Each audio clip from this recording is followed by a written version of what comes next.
మన తెలంగాణ మనది మనకైనాక మనోళ్ళే పవర్లు ఉన్నారు. మన ఆమ్దాని మనమే ఖర్చు పెట్టుకుంటున్నాం. మన నీళ్లు మన పొలాలకు మలుపుకొస్తున్నాం. మన కొలువులు మన పోరగాళ్ళకే వస్తున్నాయి. మన కవులు కళాకారులను గౌరవించుకుంటున్నాం. మన పండగలను మనమే జోరుదారుగా చేస్తున్నాం. అన్నీ మనకైతున్నాయి అనుకోరాదుండ్రీ. కానీ మన యాస భాషలే ఇంకా పాతగానే ఉన్నాయి. మెల్లమెల్లగా భాషను కూడా మార్చే పని సురువైనట్టే అనిపిస్తుంది. సర్కార్ ఆఫీసర్లు వ్యవసాయం గురించి చెప్తప్పుడు ఖరీఫ్ రబీ పంటలు అంటారు. కాలాలని అవేవో రకమైన పంటలేమో అని అనుకుంటారు చాలా మంది రైతులు.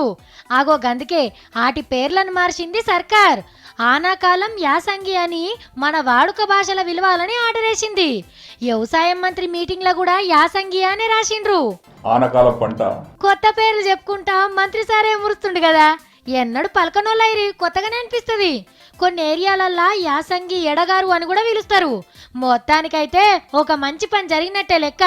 అట్లనే ఎక్సైజ్ డిపార్ట్మెంట్ అనకుండా ఆప్కారోళ్ళు, విద్యుత్ శాఖ ఆఫీసర్లను కరెంటోళ్ళు, ఆసుపత్రులకు బదులు దౌకాన్లు, చలనచిత్ర పరిశ్రమను సినిమాల కంపెనీ, మత్స్య సంపదను చేపల సాదుడు, ఇట్లా అన్ని వాడుకలున్న పదాలతో పిలుచుకుంటే మన భాషలో మనం మాట్లాడుకున్నట్టుంటుంది సార్లు. ఓ పారి ఆలోచన చేయండి.